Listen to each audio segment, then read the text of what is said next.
Class BA first year second sem subject English से dear student, हमारा topic रहेगा pigeons at daybreak से discuss the relevance of the title of the story pigeons at daybreak.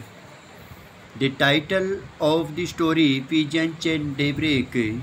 Dear student, हम पहले last class के अंदर discuss कर चुके हैं, लास्ट लेक्चर के अंदर हम डिस्कस कर चुके हैं पिजन्स एट डे ब्रेक की स्टोरी कैसी है और किस प्रकार से जो बूढ़ी दंपत्ति है वो अपनी बीमारी के दिनों को व्यतीत करती है, कैसे पति और पत्नी एक दूसरे के प्रति भावनाएं रखते हैं।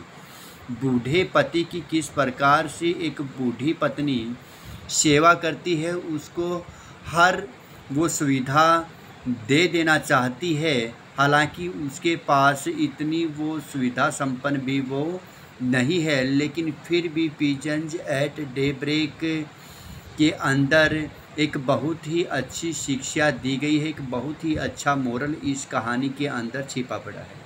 हम ये स्टोरी कर चुके हैं। आज हमारा क्वेश्चन रहेगा title of the story pigeons at daybreak. The title of the story pigeons at daybreak has a deep symbolical significance. इस कहानी के शीर्षक में एक गहरा प्रतीकात्मक महत्व निहित है।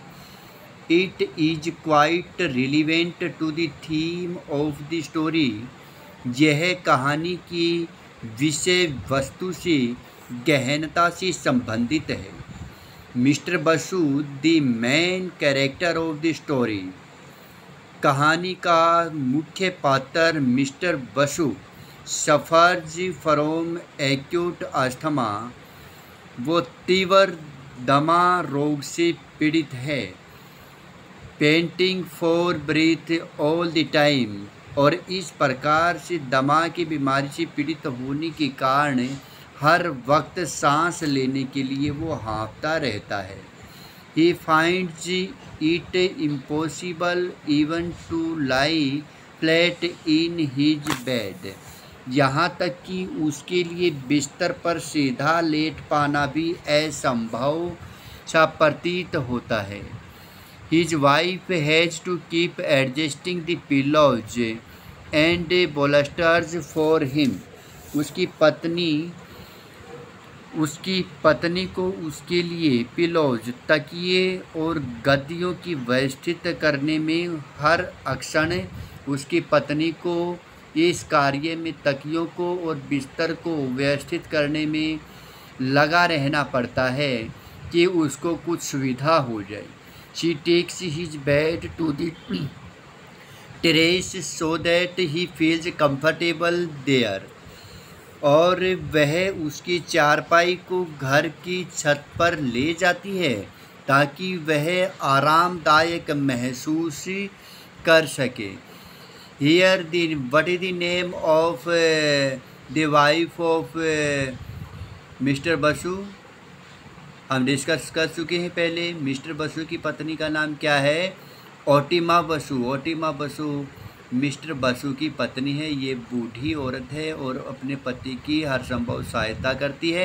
इस स्टोरी के अंदर रात्रि का समय होता है, लाइट चली जाती है, गर्मी के दिन है और इस प्रकार से घर के अंदर कमरों के अंदर रहना बड़ा मुश्किल सा हो जाता है।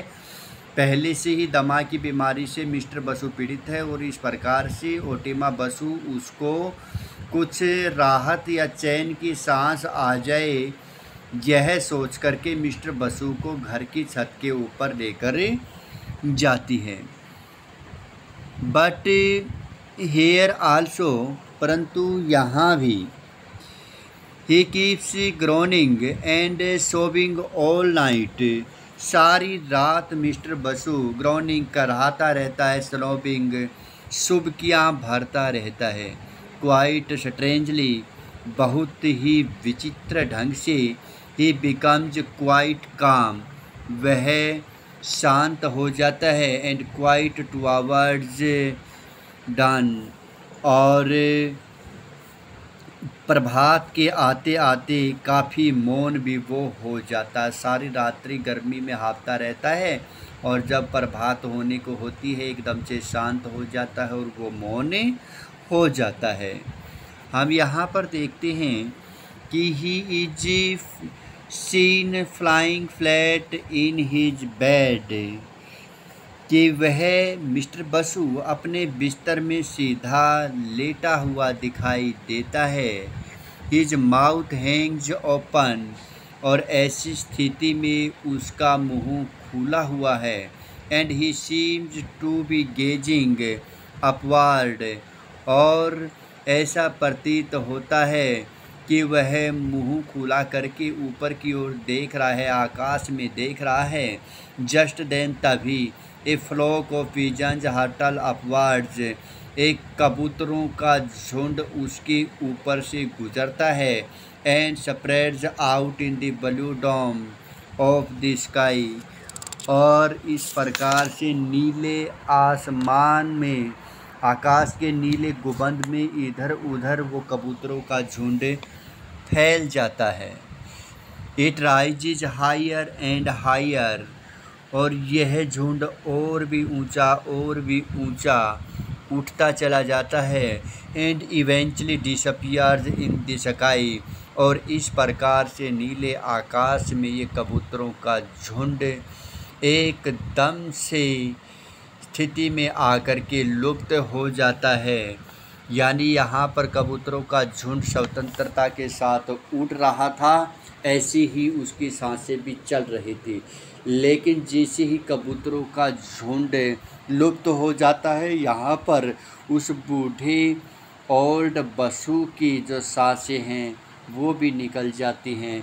वो कहते हैं ना कि प्राण पखेरु हो जाना, पक्षी की तरह से, जिस प्रकार से पक्षी उड़ जाते हैं, आज़ादी के साथ उड़ जाते हैं, ऐसे भी व्यक्तियों की जो सांसें हैं वो भी निकल जाती हैं। और यहाँ पर प्राण पखेरु हो जाने की कहावत मिस्टर बसु के ऊपर फिट बैठती है। The story ends here with the symbolical suggestion that, कहानी इस बिंदु पर इस विचार के साथ समाप्त हो जाती है कि the old man's soul too has taken flight from the mundane earth, कि बूढ़े आदमी की आत्मा भी उड़ करके यही लोक से दूसरे लोक में चली गई है, परलोक में चली गई है। दस वी कैन सी दैट, इस प्रकार से हम कह सकते हैं कि there is a deep relevance of the title to the theme of the story, कि कहानी के विषय वस्तु के साथ इसके शीर्षक का बहुत ही गहरा संबंध है। It gives the story A symbolical touch, और यह कहानी को एक प्रतीकात्मक स्पर्श प्रदान करता है। तो डियर स्टूडेंट, इस प्रकार से हम इस क्वेश्चन के टाइटल को रिवाइज करेंगे, लर्न करेंगे। Thanks, have a nice day.